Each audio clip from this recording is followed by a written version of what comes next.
Good evening, everyone, and welcome to another episode of Northwest Georgia Cryptics. I'm joined tonight by my co host, Blake Duckworth, and by our special guest, Mr. Barry Robertson of Praying and Squatching. Barry, you doing okay tonight, buddy? I'm doing all right. All right, Blake, you want to go ahead and open things up, bud?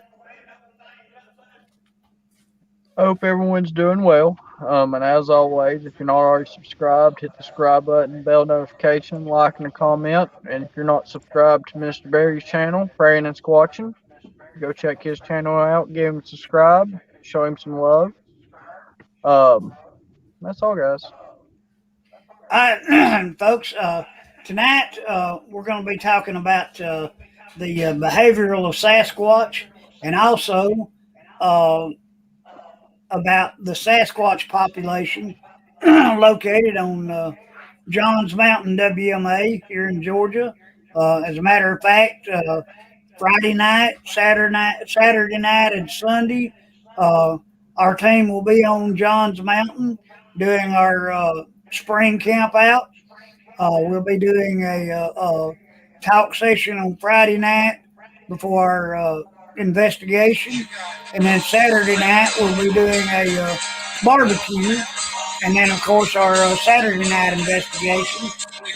Uh, Blake, carry on, buddy. Hang on. Yellow.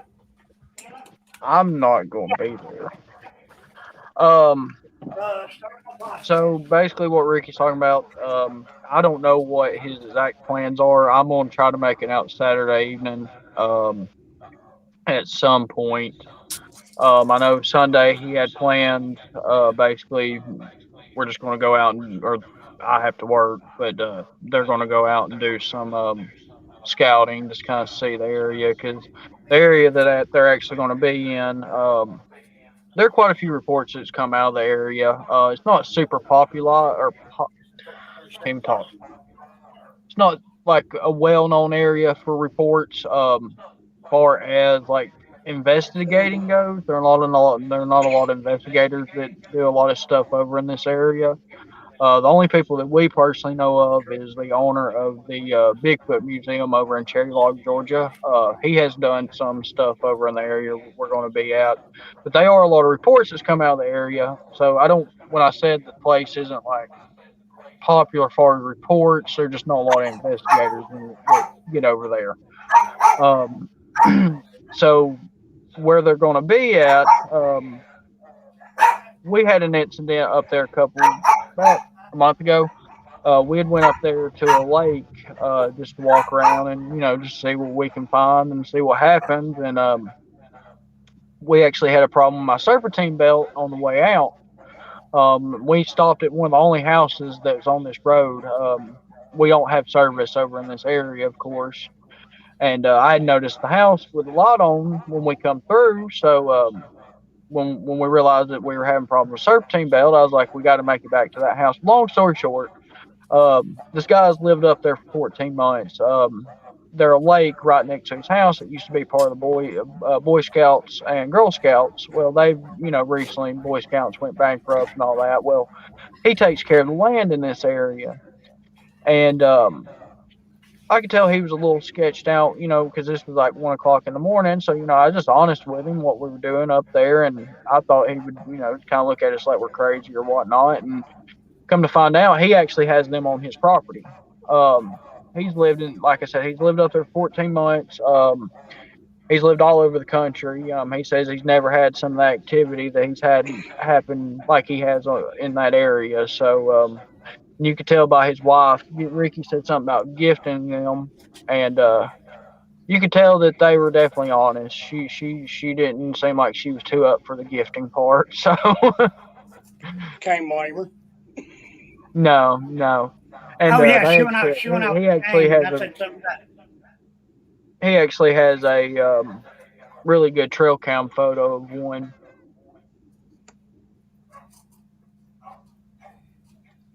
Ricky, Now, when you say there was I a lot of reports, I'm just yeah. curious about one thing. Is there anything in this area named with a devil or monkey or booger or Not that Devil I've heard. Holler or Well, okay, Booger now, let's Canyon back or up. Let's back up a little bit. I've never heard the like referred to a name with any of that, but there are a lot of weird things that happen over here. Not just, I don't know if you would classify them as Bigfoot or what. And I don't know the origins of the stories. I don't know the truth behind the stories, but they're an actually video on YouTube um, of a guy that when he was younger, he's real big into survival. And when he was younger, he hiked in like 15 miles or 10 miles one night over there, and he said, I think he said he was in his early 20s. The guy, this has happened. I can't remember the exact date this happened, but he'd hiked way back in over there, and he had something. I don't remember the details of the story. I've only seen the video one time, and it's a long story. Um, but he had an encounter with something that he could not see. And that don't mean it wasn't Bigfoot, but basically something ran him out of there. And did you ever watch that video I'm talking about? Of that because Ricky, I sent you of Yeah, that I guy over watched at it, John's and Mountain. Do you remember the story? I don't remember the story what that it well. was, he said that this whatever it was had approached his camp. He could actually hear it coming up to his camp. Uh, Bipedal, but he said this thing about 20 yards this side his camp. He said this thing. He said a tree, a big oak, just started Shook, yes, started violently shaking. shaking, and he He said said that he got whatever it up. was up in the trees. Like he said, the trees were shaking at the top, and he just watched it go from tree to tree. And he said these the tops of the trees were just swaying back and forth real violently, but he never seen anything. So I mean, I don't know how you would classify what you classify as. I don't know if it's a Bigfoot. He never said Bigfoot. He just told the story how it happened pretty much. And I mean, he never actually said the word Bigfoot. So, but far as like the referral of the names that you said, not that I know of. I was just curious because a lot of times when you find a place that's got a lot of reports or a lot of activity, you'll look around and you'll find a Booger Holler or Hank Holler or Devil's this, that, or the Hole or Canyon or Cave or Well, something. you do have Devil's Mountain, or what is it? Devil Worshippers Mountain. Yeah, I mean, but that's a whole story on its own. I Yeah. mean, that really don't have. It's located about 20 miles from the area that we'll be at this coming Friday night. And what it is, I actually knew the two guys, Barry, and they were murdered back in 1983. They actually bought the property up there. They bought 40 acres that adjoined the national forest, and I think in '78, and they moved out there and they hand built a English castle on the property, and was in 1983. Uh, Two guys went in up there about midnight one night and robbed them and murdered them. Ended up getting, I think, about $27 they said, and a gold heart that one of the doctor, Dr. Odom, had. Is what they got. And as far as I know, both of them ended up dying in prison. But But the name come from they were satanic yeah, they worshipers. were I they were mean, devil worshippers. yeah. All right. Which Like I said, I was just curious. yeah, I've never heard anything referred to that. The thing is, though, it's hard to find the a lot of the reports that you hear from the area. They're none of them documented. You know what I'm saying? Like you don't go on the BFRO. You don't go. You don't have no written documentation. It's all word of mouth and hearsay. I mean, Second or third hand from 10 or exactly, 15 years ago. I get a exactly. lot of that too. Or sometimes longer than that. I've When got I do, stories But from the place, I mean, 30 the or 40 place years. has. I mean, it's got to have a good population because I mean, I had a buddy that doesn't even believe in Bigfoot have an encounter over there. Um, and this, I've always like looked at this area and been like, they've got to be over here, and I had a buddy that had an encounter over there. He didn't see anything, but he heard something about they were over there camping and heard something bipedal walk away from their camp. And he messaged me as soon as it happened. And for him to do that, he's not that type of person. Like he don't really like not believe, but he's just not into it. You know what I'm saying? Like Yeah. he's a realist. Like he looks at things from a realistic point of view. Um, and I mean, he messaged me as soon as it happened. Then the next week's when we talked to that guy over there that lives over there. Um, so I mean, there are a lot of recent activity going on over there. Oh yeah, I was gonna share with you too, Blake. I got a phone call from a lady today. Was it today? Today or yesterday? Uh, her and her husband's brother this past weekend were down on Johns Creek fishing, and she said that her husband had left a stringer of trout in the creek that he had caught on Saturday afternoon. She didn't say how many fish was on the stringer. She just said a stringer of trout, and she said that there was something uh, came down to the creek and stole stringer and all, got the stringer and all of fish, and actually knocked their tent down with, she said, probably the way she talked, baseball sized rocks. That this thing threw in against their tent and knocked their tent down. And this happened this past Saturday night. Were they in the tent at the time? Yeah, they were in the tent when this thing was bombarding them with rocks.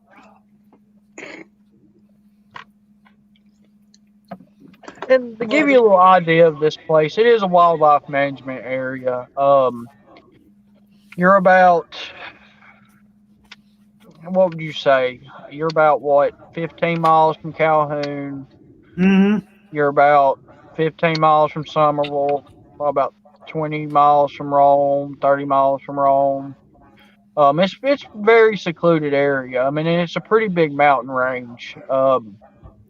I mean, it's perfect area for them. It's just like I said, I don't think it's one of those places that unless you've had an encounter over there, you really don't think about it being an area to do research. Because we've just I just recently started. I mean, we've lived, this close to the place the whole time we've been doing cryptics, and we've never really put much time or thought into the place. Then we've started hearing some encounters and started thinking about it, and then we talked to that guy that night, and now we really want to put a lot of effort into the place over there just because there's nobody doing it over there. I mean, it's a perfect area, and we've got an idea of where they've been very recent activity. I was just curious because he was talking about throwing rocks at the tents. The fact they were in the tent when they stole the fish and threw the rocks, that kind of rules people out. And then you talking about how secluded it is. Because even if somebody was I will around, say they you're not going are. to come up in the middle of the night and steal somebody's fish and throw rocks at their tent. It's a good way to Well, get shot. it depends on where they were at because you do have what they call the pocket, which is a camping area. Hmm. There's a spring that runs. The creek he's talking about is a spring, Yeah. and it's real popular for trout fishing. And on the other side of the river or the creek, they're more camping area. So I mean, it depends on where they were camped at. I mean, they are places up off of service roads and stuff that people camp that are secluded. But if you're in the camping area, I mean, they are a possibility of them being somebody that are close to you. But even with that, like I said, most people ain't going to come up in your camp No, at night no. and steal your fish and Especially here in the throw South, that's rocks a at quick your way to tent. get shot. Yeah. Yeah, that's what I say. It's a good way to get shot. Yeah, and Or that sounds believe almost me, like something that didn't care if you come out of the tent with a gun. Yeah. no. I mean, man, it's weird because my grandson and I went down this past Saturday evening, and we rode through. I was telling Blake we went down and we spent probably, I don't know, 5 6 hours down there, and I drove in on a couple of the service roads. One of them, you go up and bear back to your left, and uh, there's an overlook area where you can actually see the pond that Blake and I had to encounter Um, a couple weeks ago. Ricky, Yeah. not to interrupt you, but I think that may be the service road that he had, that my buddy had, that whatever it was, walked away from their camp. Um, it's one of those roads close to where you were at. I don't know if it's the exact same service road, but it's that area. Well, the one we were on, you can oversee. There's an overlook up there where you can actually see Pilcher's Pond, where you and I were walking in the night. That we had we had the one walking in the woods above us. Yeah. Now we were in down there at 11 o'clock at night, and whatever this thing was, it was paralleling us in the woods. Was about 40 to 60 yards up on the ridge above us, and as we were walking in toward the pond, you could actually hear this thing. We'd stop Barry, and you could hear him. You could hear whatever it was overstep us, and you could tell that it was that whatever it was big, and it was bipedal. Hmm. In this area that Ethan and I went in last weekend on down there, uh, we drove to the top of the mountain, and I found all kind of limb breaks up there. I found stick structures. Uh, found one area where I I don't think he was down. I don't think he was up on the mountain. If it's the same service road, do you know where the when you said you went left and that goes up on top? right Do you know where right goes? Does it go out into a field, or like the, to ends at a field? Like you the don't right go one into ends at the the field. right one ends at a field, and there's a big circle drive around the That that's top that's part where of it. that's where they were at. That's where they were camped at. That's where they were camped at. Now So two or that three whole miles area from where you were at, probably.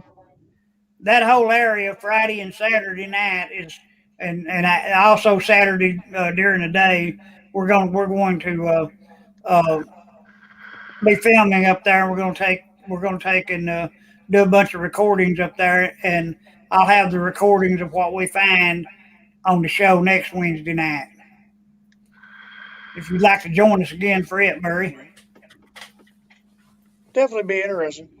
It's always interesting when you have multiple people with encounters or activity in that small of an area, and most of these people probably don't even know each other. No, no, Right. none, yeah, none. All these people are totally different, separate, nothing to Yeah, do. You can walk past, they can walk past each other in public and never, yeah, never know who's exactly. who. So for that many people to come forward, what happened here, here, and here, and then like And you it's all said, you been look on and it's all been recent. I mean, yeah, that's the cool thing about it. I mean, it's not like, all three of these stories that we were just talking about have been within a less than a month period. yeah, yeah. That's interesting. See, Like you and say, what it's gets me that goes back to the behavioral pattern of these creatures. And Uh, well, hang on, Ricky. I'm sorry. Go 'Cause ahead. if I don't say it, I'll forget. The thing about it is, one reason Ricky was going to talk about the population is, I don't think so. The guy that we were talking about that we stopped at his house, this is on the other side on the other side. From where these two things, from where Ricky was just talking about to where the guy lives, it's a good probably, I don't know, 5, 6, 7 miles. Two totally different areas though. So I almost feel like it's not the same group. I feel like, you got a group over here or a family, whatever, and wherever he's having his activity on his property, I think that is totally separate from what's going on the other side. Um, One reason, I mean, which, they cross roads, of course, but I mean they're pretty, not a super busy road that separates the two, but I mean, they are people up and down it a lot. yeah, Um, and two, the guy that we talked to that night, um, he hadn't heard anything about. He said, and that's kind of what brings that up is he said that he hadn't heard anything about what's going on the other side. He was like, that's got to be something totally different. So, Well, I can see not what saying you're it couldn't be saying. related. Not saying it couldn't be the Yeah, same ones, but I was just gonna say 7 miles would be nothing to these creatures. I mean, they could no, no. cover that in half a day or night. But from what he was saying, he said they kind of stay on his in that area where where he's had all his encounters at and stuff. So I mean, I don't know. Well, hey I man, I mean always you got wonder to. about that because is his activity just constant, like day in, day Pretty out? much, pretty much. I mean, he Yeah, said he pretty pretty much much wait. coexists with them. I mean, they have stuff happen all the time. I was just wondering because sometimes here I'll have weeks or there's been even months. There's been a time or two I was convinced they were gone. They've left. They went somewhere else, and all of a sudden it just picks back up. Yeah. Now So I mean, I didn't talk to him as long as Ricky did.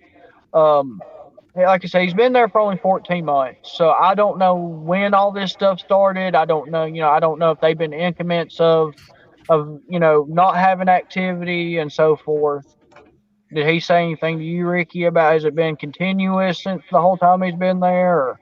No, now what he told me, Blake, was that this all started along in about November of this year.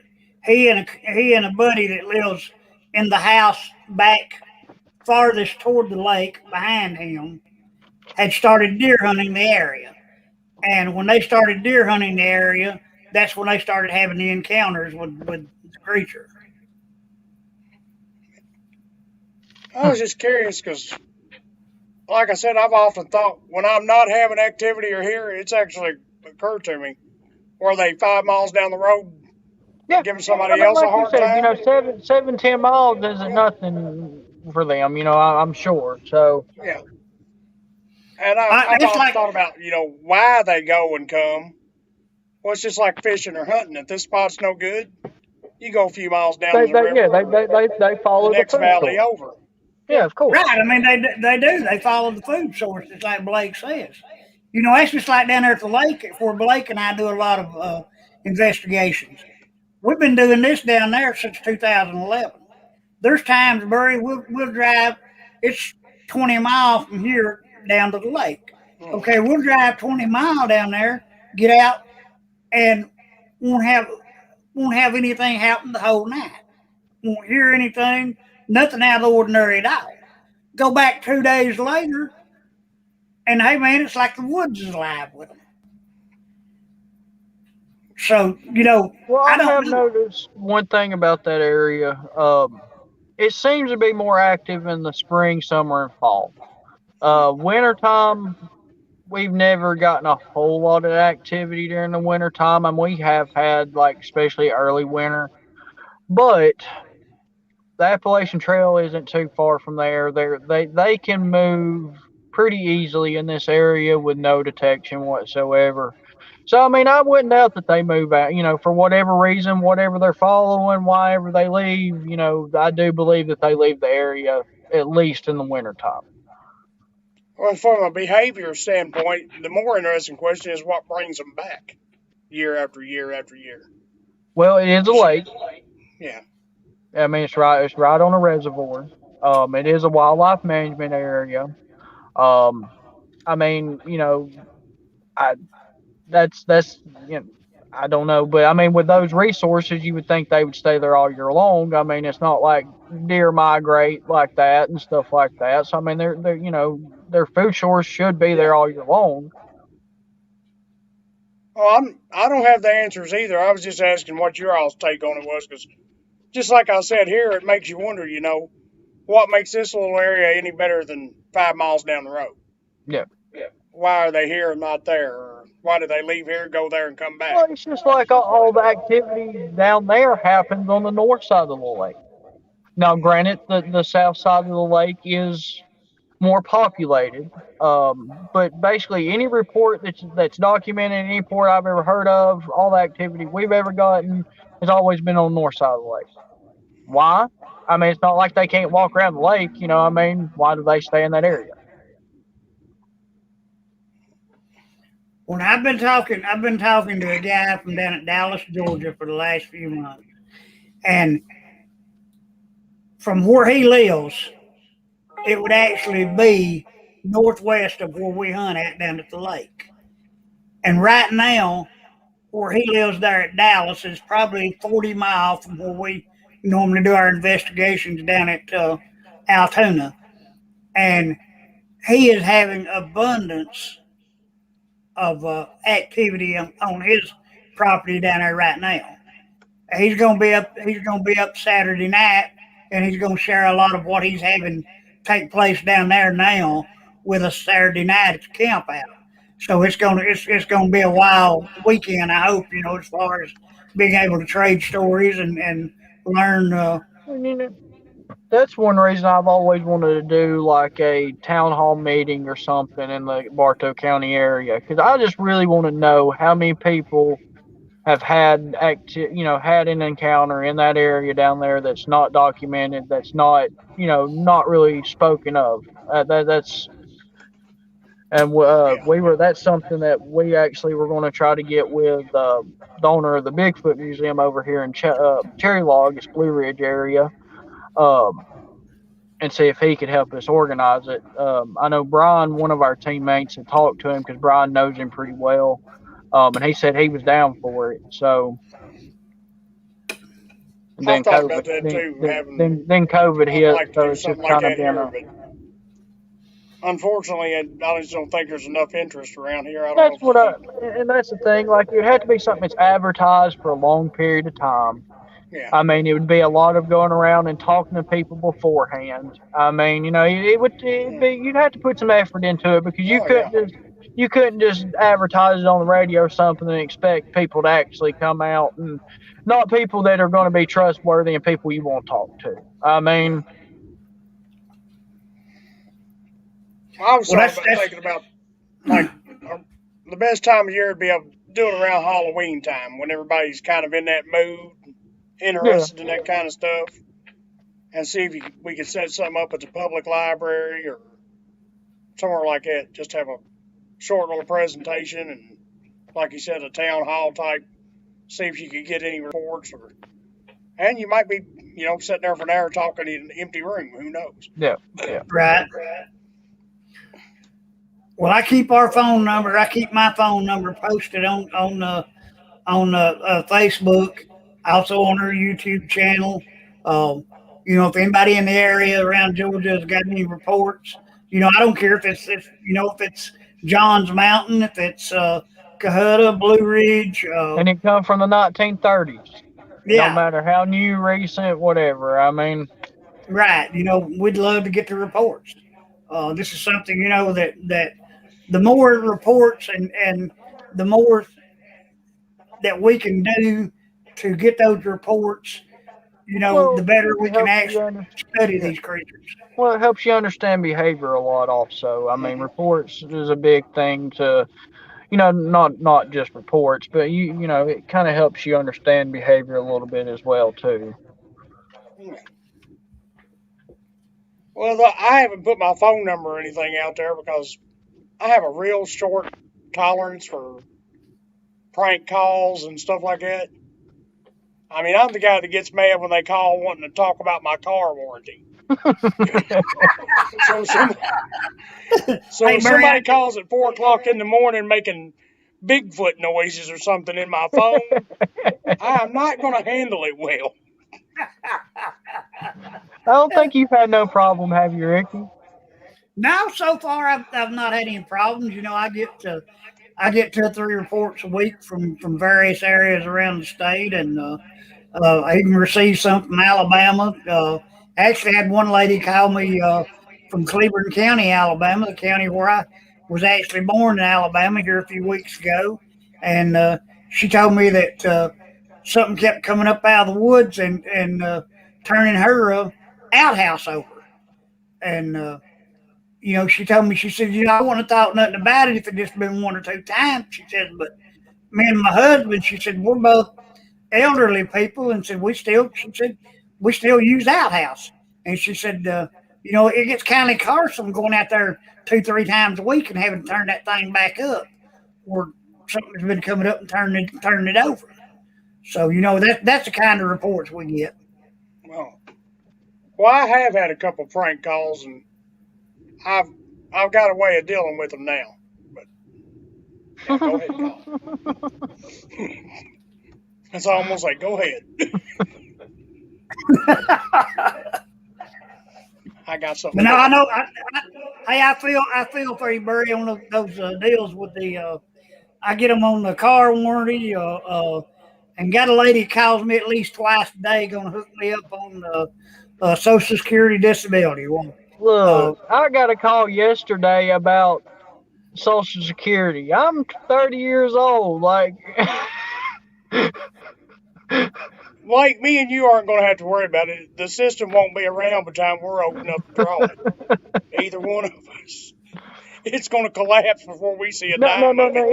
It wasn't Social Security. It was senior citizen insurance, is what it was. okay, we were talking about the outhouse. The lady in Alabama talking about the whatever this is coming and turning her outhouse over. We got one here from Filmer of Bobcats out of Texas. The Apache man whose land I visited said the local Sasquatch regularly turn over outhouses and eat the contents. So maybe that's what's taking place down there. That's kind of Well, I was going gross. to say, do you talk to this lady still regularly, or? Well, no, I haven't talked to her in a couple of weeks. It's Oh, been about 2 weeks since I've talked to her. well, just off the top of my head, a couple of suggestions. First one, put a camera in the outhouse. Yeah. As You know, silly I as it talked to her the sounds, last time I put talked to a her. I talked camera to her. or a trail cam or a video camera or something inside that Probably, outhouse. probably a trail cam, so it don't have no wires or anything, or a Yeah, wireless camera. I filmed that's her that's the first Bobcats. thing popped in my head. Put a camera in it. Uh, Filmer Bobcats was just discussing the Apache man who said that they turned them over and ate the contents, and he says he thinks that is why they I'm, smell so bad. That could be part of it. It's yeah. possible. Yeah. Well, while we got Filmer here talking about an Apache man, I've been trying to hunt down the truth because I'm 1/8 Apache, and I always heard that the Apache had a blood feud with the Sasquatch. And the legend I heard, or the only thing I've been able to find so far, is it started. There was a female. I don't know if I told you all this last week or not. A female Sasquatch had apparently lost her young or went off her med somehow, off in the head. She started abducting the Apache's children. Well, they'd find them a few days later dead. Where I supposedly, probably a Sasquatch young is a little sturdier than a human young, so she might have been trying to raise them and just a little bit too rough for them. So eventually the Apache Braves went out and hunted this female Sasquatch down and killed her. And that's why started the blood feud between the Apache and the Sasquatch. They killed a female. The female Sasquatch was killing human children, and then they killed her, and that sparked the whole thing. So, Filmer, if you can ask this Apache man if he knows anything about the history between the Okay, Apache and the Sasquatch. he just posted said not according to poet Valradi. He didn't indicate any animosity. Well, this would have been back in pioneer days when this was supposedly, or maybe even pre-European colonists, long before the white man ever come along, when the Apaches were still living. I'm talking maybe 1700s, way back. Right. Well, and it's very interesting to me that how these creatures, the uh, Indian tribes throughout the United States, all of them throughout the centuries have had different opinions of what the Sasquatch actually are. Some actually thought that they were keepers of the woods, keepers of the mountains, protectors, and then others saw them as being bloodthirsty animals that would come in and take your children. So, who's to say what has happened, throughout the centuries with these creatures?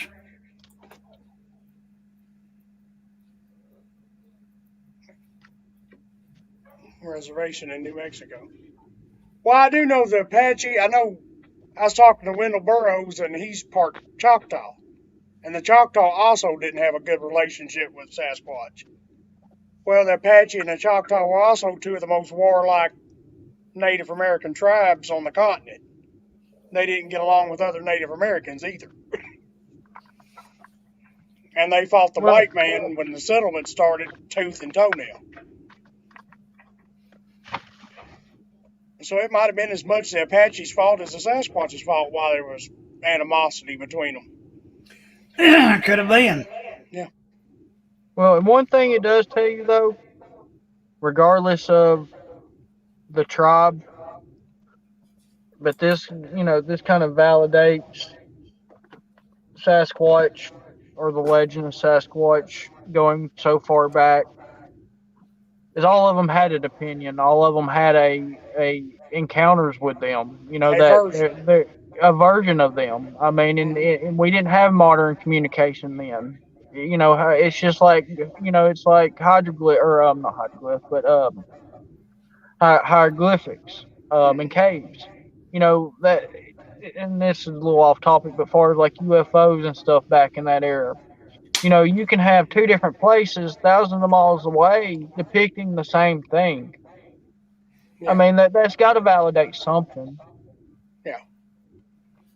no matter how you look at it. I And mean, it wasn't just North American Native Americans. Your First Nation tribes around the world had some version of a hairy man, a wild man, keeper of the woods, guardian of the nature. I mean, literally, it's global. yeah. Oh yeah, it's not just in the United States. It's what makes this particular subject so interesting is it's not just here in the states. Yeah. It's everywhere. Out of 49 states, look how big our country is. Out of 50 states, there's been reported accounts of these creatures in 49 states out of 50. That's just in our country. Now, can you now take the whole world, the whole globe, and look at all the reports that comes from all over the world of these things and Well, places I'm assuming Hawaii is the only one that has not right. had reports. Now they do have certain cryptic tales, just not of Yeah, actual they have Bigfoot. a little people, more of a little people Yep, type. And our Native Americans had those as well, of course. yep. In Europe, you had fairies and pixies and leprechauns and all Well, yeah. I was Barry, reading what Filmer's saying there. I can say that I've actually saw a Sasquatch. I never saw a leprechaun. Yeah. I don't know, Ricky. You kind of look like one. You're about the right height. I I watched. can't get I can't say it. At 5'7", I can't jump in this one. But people Hey, tell me I resemble a dwarf more than I'm 1 inch taller than he is. All right, no way. well, people call me Gimli off Lord of the Rings. They said, "Oh, you're missing the battle axe and the beard." Hey, Blake, we all can't be 6'1" like you, buddy. It ain't all being tall. It ain't all that. Hey, Oh no, I'm not complaining because I can count the times I've hit my head on one hand. It just don't happen. Well, I and can at walk least if right you under fall, most you don't. things. At least if you fall, you don't have far to fall. I mean, Yeah. I don't know unless you're on a 20-foot ladder. I was just reading the comments. That's my only Phil said problem. I that have to climb these ladders Blake around looks here more to like get the stuff. leprechaun with that red beard. Did y'all see that? it ain't red. Over here in the Looks comments? looks What, red that? it looks red in the light, I guess, but no red on me. Not ginger. Now my beard, if I grow it out where I like that one. I've got a little bit of Irish in me, if I grow my beard out, I do have a lot of red in it. I just don't. My, I've got more I'm gray in it these days, so I don't grow it out. yeah. Yeah, I'm very dark brown headed and very light blondish, brownish in the facial hair. It almost looks gray. It probably is gray. I mean, I wouldn't doubt it. Hey, dude, come down to camp out Saturday night. We'll put a little cream on there. Let the Sasquatch lick that off your face there and be done with it. Oh, if I go for 2 or 3 months, I could have a beard that would make Mountain Monsters or Duck Dynasty proud. I mean, it'll grow. It'll grow. It took me 30 years to accomplish this to grow. Like, I get that from my father. We don't have facial hair. Like I said, I would pass as a wild man of the woods myself if I let it go. But you would think I was some kind of critter running around out there. Yeah, that's the way it is with me, Barry. yeah, Rick. Especially when you let your hair grow out and your hair gets all wild and you got a little beard. Oh yeah. I look real rough, and sure do. I try not to do that in my old age. I scare my own self. Oh, I can't do the long hair anymore. It drives once it gets down around my ears, it drives me nuts. I can't do it. Hey man, I'm 63 years old and I can still grow it out there as long as anybody can. But like I said, I get to looking in the mirror and scare my own self. And like I said, I just got too much gray in mine anymore. I'm eventually going to have to go the Tony Savalas route and just shave everything as smooth as a baby's butt and give me a big lollipop. Be done with it. Yeah. We have done jumped the shark and got way off topic here. We got way off subject here. We went from Sasquatch to personal hygiene. Hey, that's what I like about our show, though. We normally get away with it. Yep. But now, at least I was going to say, at least we are like some people that are just way too serious. No, dude. There ain't no point in doing it. If you got to have fun with it. That's what it's all about. I mean, your enjoyment. I mean, it's like anything. If you make it a job, or you're too professional with it, then you're not going to have fun. So I mean, that's what life's about, having fun. So. Well, I'm sure Ricky saw my comment in my group here about a week ago after some of the nonsense in the professional Bigfoot world. I'm kind of glad I'm under the radar and I ain't involved in it. After that little skedaddle I saw between a couple groups and stuff online, and leave me out of it. Hey man, I'm telling you, there's people that take this way too serious. They really are. There's nothing wrong with passionately taking it serious. No, there's not. You've got to be. They're a line. They're a line. You gotta have fun.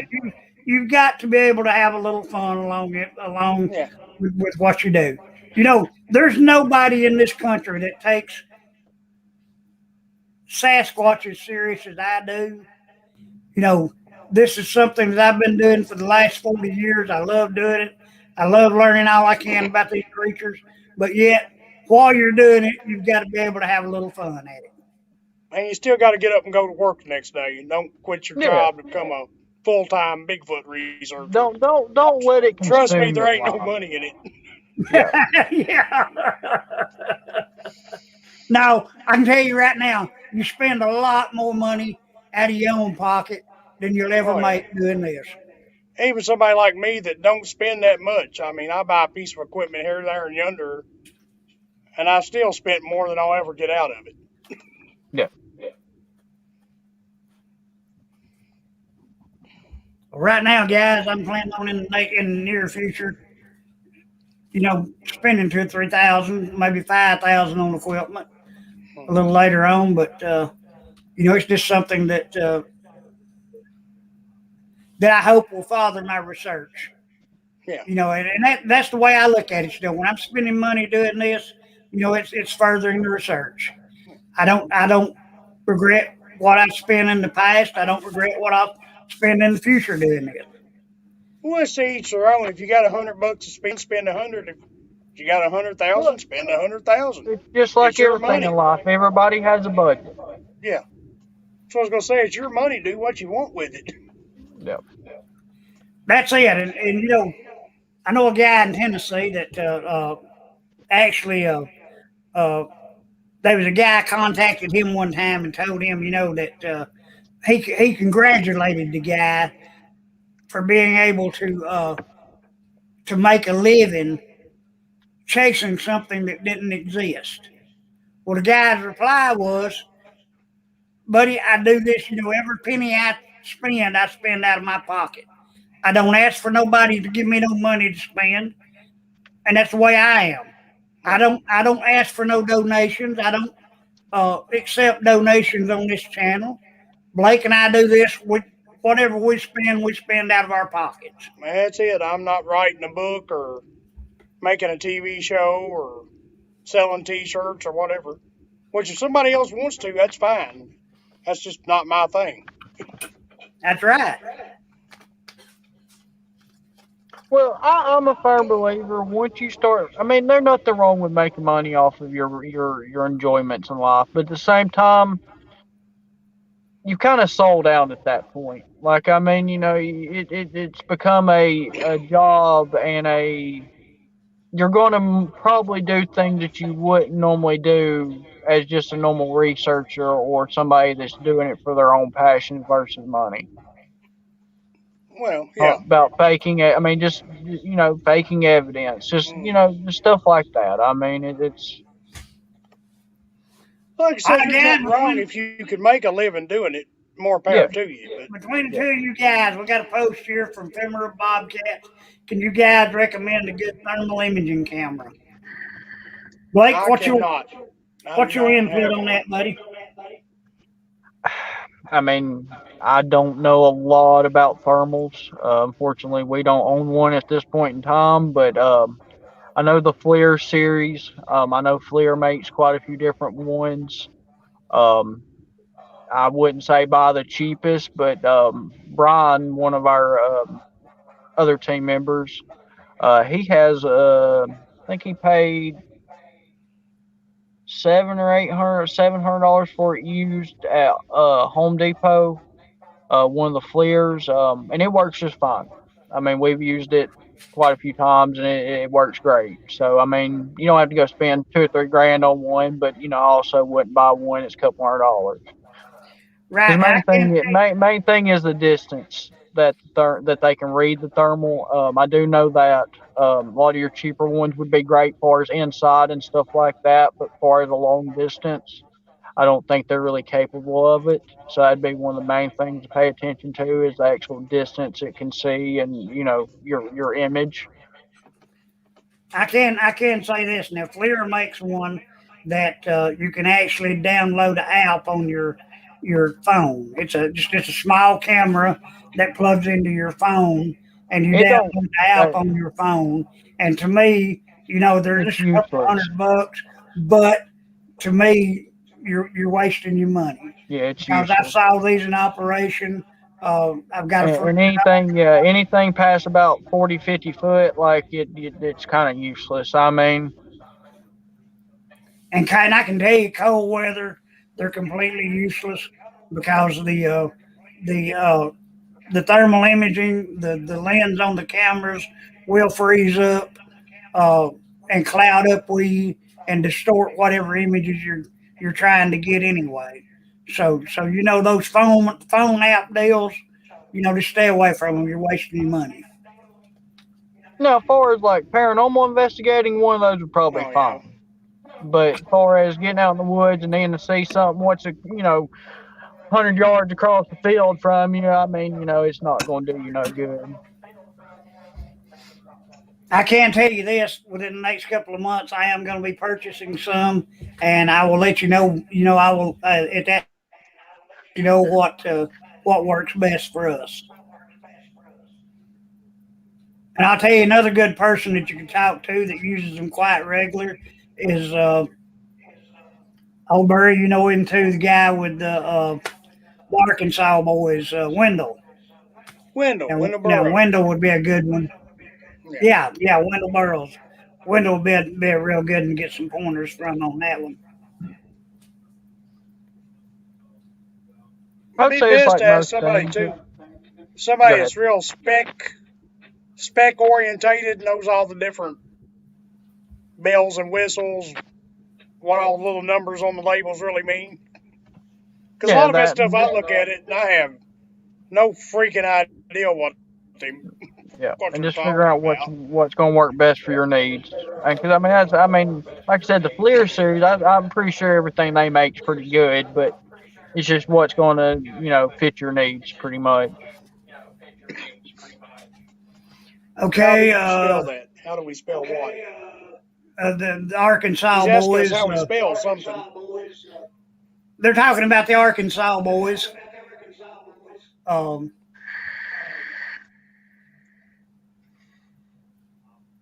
I'm not for sure on that. I know they spell that Arkansas boys BOYZ. I think Arkansas has a W at the end instead of an S, or like Arkansas. Yeah, SAW. Yeah, you're right. Yeah,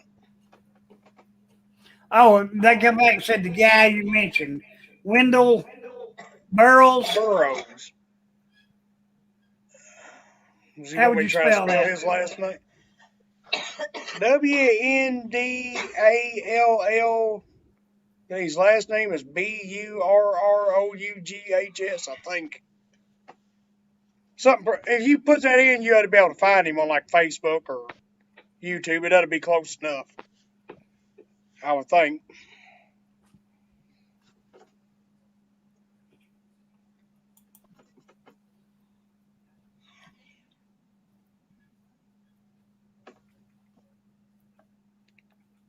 Uh,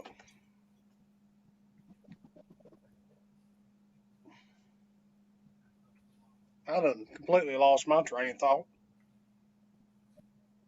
I do have a set of night vision goggles, and they were like about $50, and they're pretty decent. Yeah. And some of the night vision stuff you can record with. I don't know if that's how yours are, No, mine but don't record. I wish they did. Because the first night I got them out and played with them, I was looking down toward the tree line, and lo and behold, two big sets of eye shine staring right back at me through them. Big old green eyes. One set about 6 foot off the ground, the other set about 8. I don't know if the little green laser coming off them binoculars got their attention or what, but it was almost like they come out there to check out my new toy.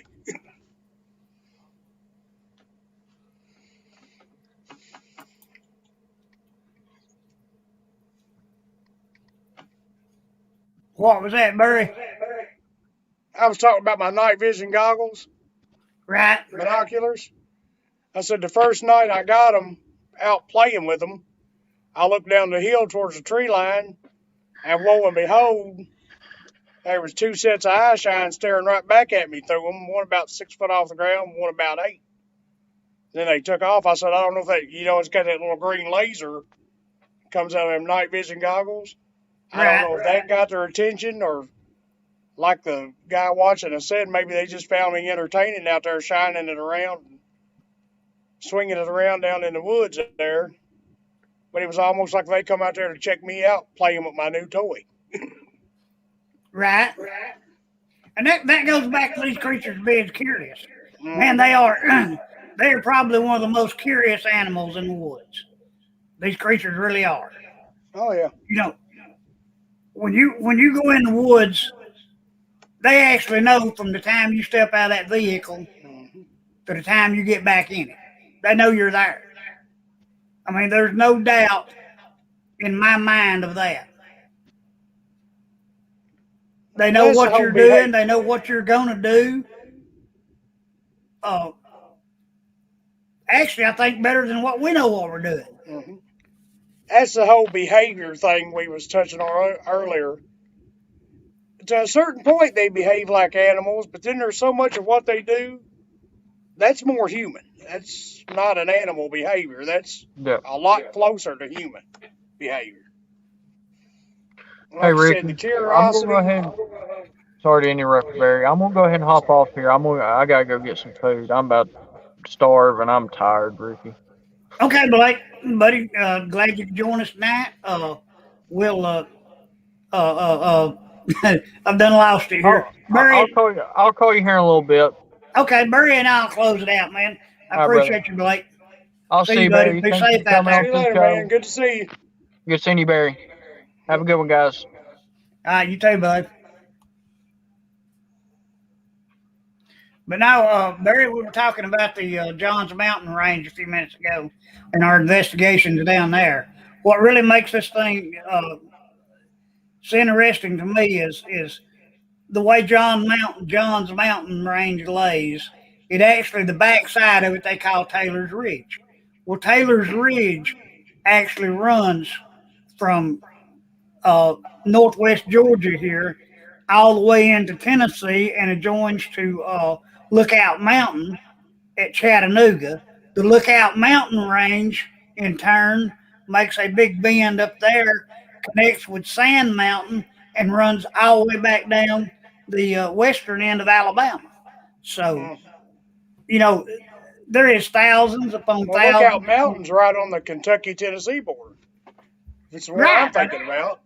Yeah, that's what I'm saying. It runs from Chattanooga all the way up. Yeah. So, it's just a big interconnecting chain of mountains and with thousands upon thousands of acres that these creatures can roam and call home. And if I recall correctly, it's somewhere on or near Lookout Mountain that Daniel Boone had his encounter, historic encounter with what I think he referred to it as a Yahoo Yeah, or a wild man or something like that. right. And supposedly he shot it and buried it in a cave up there somewhere. So And there's been one or two investigators come up and thought they found the cave, but so far I think it's fell through every time. It wasn't the cave they were looking for, which that part of the country, I mean, you probably can't walk a quarter mile without finding a cave. But right, that's just like down here. We have one of the largest cave systems over here at Lafayette, Georgia, which now Johns Mountain actually runs all the way over into Lafayette, and then that mountain range runs from Lafayette up to Chattanooga, connects in with Lookout Mountain in Chattanooga, and then in turn it makes a big bend up there at the river, and you've got the Sand Mountain that picks up and runs all the way back down into Alabama. So hmm, this whole area, and over here at Lafayette, we've got one of the biggest cave systems in the northeastern United States, right here at Lafayette, 40 miles from where I live at. well, Kentucky's got Mammoth Cave and the Mammoth Cave system. I think it's either the largest or second largest cave system known in the world. And only, I think, maybe like 30% of it's been mapped that they know of. And that's just that one part right there around Mammoth Cave that's the tourist attraction. I said, well, there's no way of knowing how far those caves run. They probably run all the way underneath the state of Kentucky and Ohio, Arkansas, Illinois, Tennessee, the Carolinas, the Virginias. It could all be interconnected Right. Well, for all they know. I know the one over there at Lafayette. They call it Petty John's Cave, and that thing. I've actually been in the cave system over there. You go down. It's like a slide deal that kind of winds around. You slide down into this big opening in a room that's you could fit probably three of my houses in this one big room, and it goes for probably I'm going to say a good 140 foot from where you come in the entrance backward, and then there's there's rocks that have fell that's the size of Volkswagens all in there, and it goes upward. You climb around these rocks that the cave system goes to the back, and there's one that spires off to the right that you can go down and go through what they call the pancake squeeze, which is just two huge boulders, and you get down on your back and you crawl through the water and through a little creek that runs through there. You get through that, and it opens back up into another big chamber, and there's an actual underground waterfall in that lower chamber. And this cave system, I know, goes for a good 40 miles through those mountains over there. Oh yeah. And on top of caves, like I said, in eastern Kentucky, you got mines, coal mines everywhere. Oh, yeah. So, and the Virginias and the Carolinas are the same way. I don't know how much coal mining goes on in Georgia or Alabama, but I know Tennessee, Kentucky, and the Virginias have got a lot of it. When I've got family from up around, oh Lord, LaFayette, Tennessee. It's right Hmm. there on the Tennessee Kentucky border. Yeah. The Hatfields smoke that area up there. I've actually got two aunts that married Hatfield men from up there in that area. That's where all my family on that side is from. I've been all over those mountains up there with them boys back in my youth, and uh, had a lot of good times up there. But uh, as you say, man, they are there's caves up there and coal mines, man. That's unreal. I'll share a little story about my dad. He went up there. He and my mother married in 1936. Well, Dad went up there. Must have been along in 37.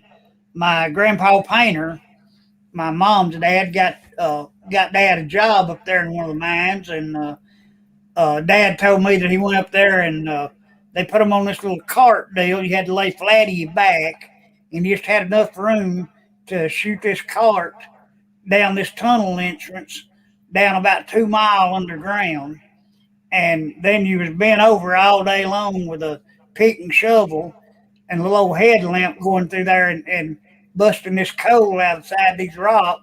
And he said he done that one day, and he said along about 2 o'clock that day he got smothering real bad, and he told me, he said, I told the good Lord that if he'd let me live to get out of this thing, that I'd never step foot back underground till they put dirt in my face.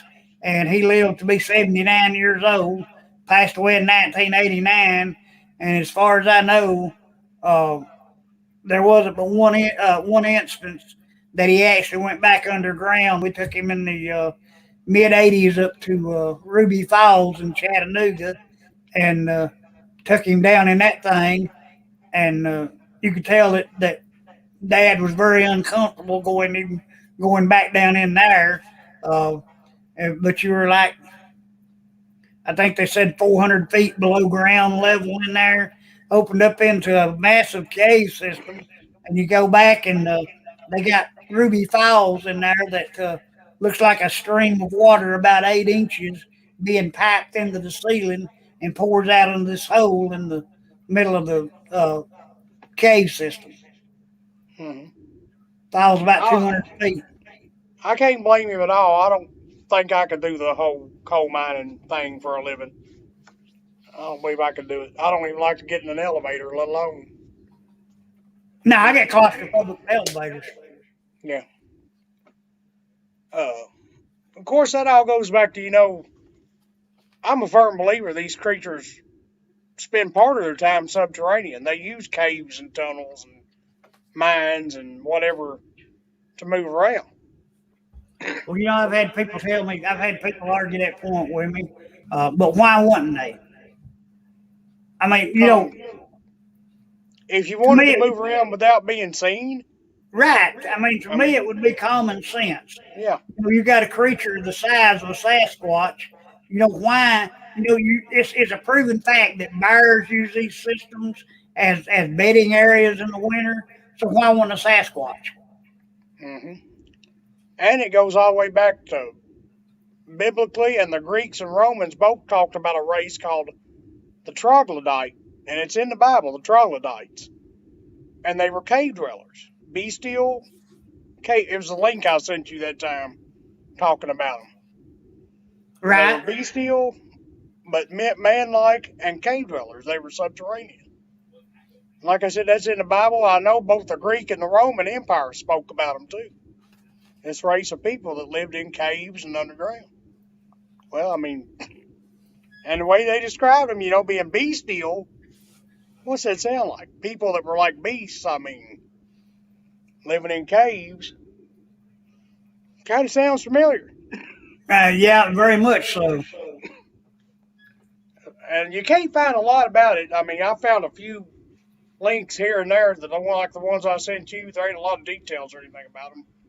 And you can't find a whole lot about them in the Bible. I talked to Hal Lane down in Florida. I don't know if you know him or not. He's a researcher. He said he's going to try to, he's a lot more biblically scholar inclined, knowledgeable than I am. He's going to try to see if he couldn't look it up, find out more about them. Because he agreed they, even more than the Nephilim, they sound more description wise like Sasquatch. Well, there's a passage in the Bible that my grandmother used to read me from the book of Genesis that it goes to talk about Cain and Abel in the Garden of Eden. And it goes, the book of Genesis describes the God making, creating Adam, creating Eve from Adam, creating the human race, but then or creating, uh, uh, Cain and Abel were the children of the first creators. Uh, okay, in the book of Genesis, it tells that Cain slew Abel, Mm-hmm. and because Cain slew Abel, uh, Cain and the family were barred Yeah. from the Garden of Eden. Okay, it says that Cain goes into the land of Nod, and there he knew his wife. Mm-hmm. So that's something that's always puzzled me. If if Adam and Eve and Cain and Abel were the only people on earth at that time, then what did Cain or who did Cain marry? Uh, Somebody like Hal could explain it in detail. I know I read just the other day that Bible scholars, and don't ask me how they come up with this number, pre Noah, they estimated there was about 3 million people on earth before the flood. And like I said, how they come up with that number, I have no idea. But 3 million people, we all started from Adam and Eve. I mean, and I have no idea how many years passed between Adam and Eve and Noah. But 3 million people, I mean, that's a pretty big jump from two in a population. So I've always went with the whole, God created the entire earth in 6 days, not just the little part in the Middle East where the Garden of Eden and all that took place. And apparently, the best I can wrap my head around it is he populated the entire earth. And the Bible just focuses on the part that took place in that part of the world where they lived.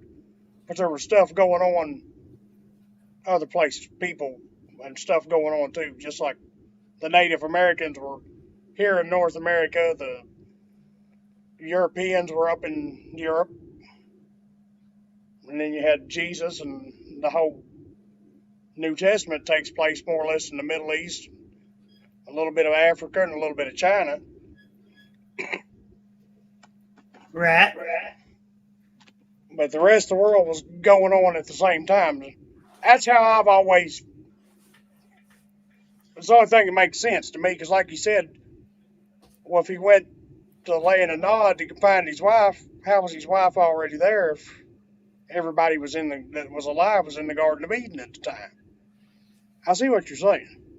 That's the only way I've ever been able to wrap my head around it. That he made the people over there in the land of the Nod at the same time he made the rest of the world. And Right. I didn't know, I didn't know whether that would go back, to the reference that maybe he mated with some type of beast or something in the land of Nod. I don't know. Well, if I understand right, like I'm no biblical scholar like some people. I read the Bible and I believe in it and all, but I'm not. I didn't go to college to do it or anything. If I recall right, Esau from the Bible married a wife from Canaan, and Canaan was the land that Goliath come from, where the Nephilim had mated with human wives and created their offspring. That's how you got giants with 6 toes and 6 fingers, like Goliath.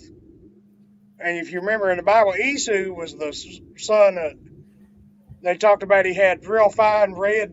He was real hairy, and I can't think what Abraham. I can't think of his dad's name, but the two brothers. And Esau was real hairy. He was like a farmer and gatherer, and his brother was the big time hunter. And his brother and his wife tricked their ailing father into thinking they were Esau by putting lamb's wool on his arm so he would think he was Esau when he went into his tent. Well, anyway, I don't know exactly where I was going with that, but Esau went off into the land of Canaan and married his wife from there, who was apparently possibly had Nephilim blood and genetics. Of course, some people think that's where your Sasquatch come from. Their offspring's generations removed from the Nephilim and the giants like Goliath. And then some people, there's one real high back in like the 1800s, a member of the Mormon church that claimed to meet a Sasquatch and speak to it, and it told him it was Cain, still roaming the earth after God marked him and cursed him to walk the earth to the end of time. Mm-hmm. And supposedly Sasquatch said, I am Cain, and I roam the earth, destroying the souls of men. Wow. And I can't remember the Mormon guy's name, but he was like one of the big time, like almost like a founder of the Mormon church. He was high up in it. Now, that's one of them stories. Can anybody prove it ever really happened? But because you're talking 200 years ago by now. And there's some people believe they are the descendants of Cain. Because like you said, Cain went and got his wife, and God he marked Cain in some way that he was different from it, completely different from everybody else. People would know Cain and know not to harm him. God forbid anybody to kill Cain because he was cursed to walk the earth to the end of time. So he marked Cain. And according to the Bible, Cain's still out there somewhere wandering the earth until Judgment Day. And if he had children, I mean, that could play back into the role that people. I've got reports of people, saying they've had mind speak experiences with these creatures. They've had these creatures materialize right in front of them and dematerialize in front of them. So I don't know. just finished reading a book by Thomas. I don't have the book in front of me. The Locals is the name of the book. He's a Bigfoot researcher. Thomas, not Thomas Markham, not Thomas Country. I can't think of his last. It might be Thomas Markham. But he talks about a lot of that stuff. He was a member of the BFRO, and in his book he talks about a lot of the cases that the BFR don't want to talk about. With stuff like you talk about mind speak and creatures disappearing into thin air and stuff like that. And there was one case in there where he talks about a guy. There was a hunter that was having encounters with this thing, and he encouraged him to keep a camera on him. But the guy said he ran into 3 of them, and the alpha, the biggest one of the bunch, he had his camera in his hand, and he claimed he had mind speak, and he heard, if you take that picture, I'll kill you. It's clear. That's that guy's claim. You can read the book and get the whole story, but I remember that one being in there. He claimed that mind speak had told him in his head, if you take that picture, I'll kill you. Hey, how about shooting me the name of that book? I'd like to purchase a copy of it. The name of the book is The Locals. The locals. The Locals. Okay. Hang on just a second. I've got it right here. Tom, the author's name's Tom Powell. I knew it was Tom something. T Tom H Powell. T H O M Powell.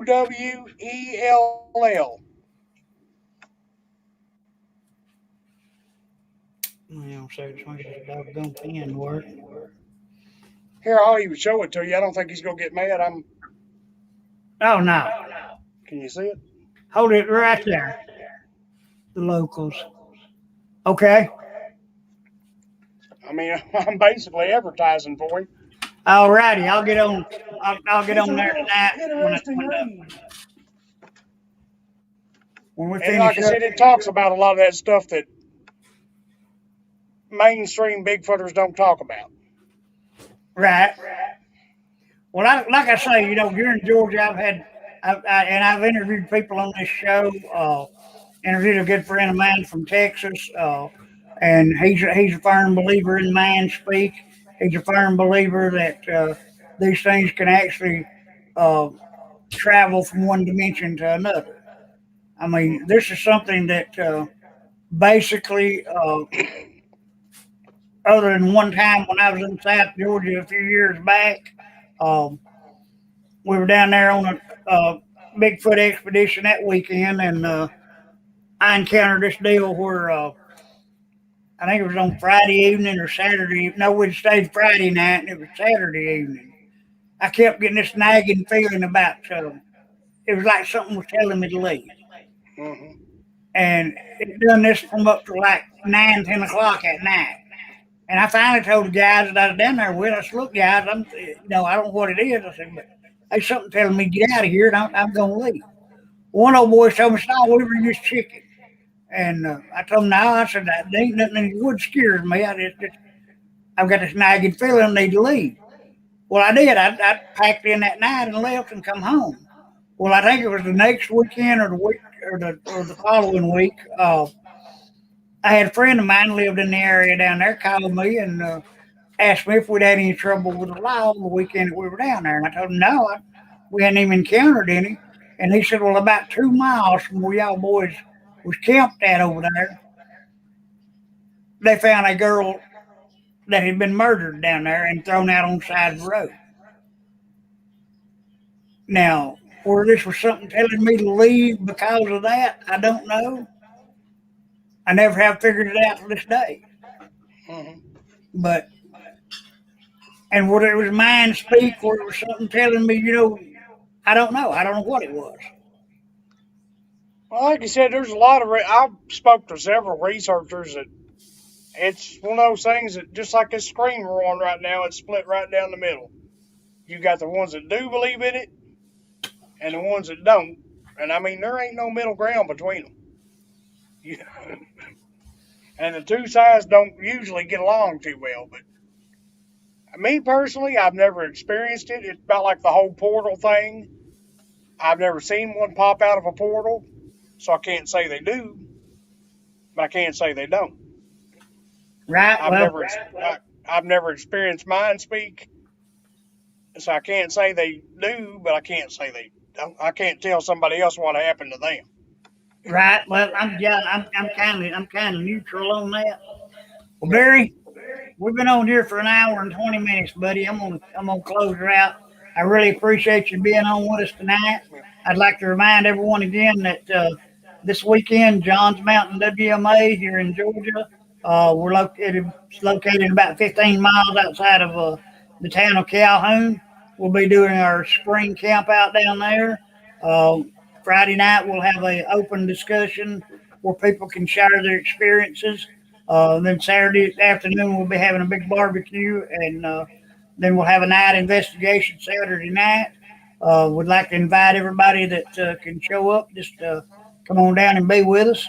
Barry, if you decide you want to travel from Kentucky and come down, bud, you're more than welcome to show up. I'll be working, Be working, huh? unfortunately. Well, I ain't gonna say unfortunately. I need to work, but Unfortunately, I won't be coming. Right. Well, I'll tell you I what, Barry. appreciate y'all. One of these days, I'm gonna have enough time to do my show again. I'll have you on. I'd like to get all you, right, maybe buddy. Wendell, Hal Lane, and maybe a couple others, and do like a panel where everybody Hey, can man, I'd compare really notes enjoy and bounce ideas off each other. And Hey, you get it lined up, just holler back at me, and we'll be glad to be on there with you. like, All right, everybody.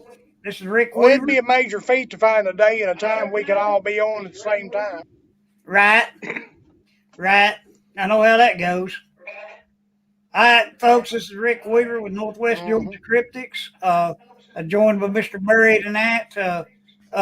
Everybody go on Barry's channel and Barry's Facebook page.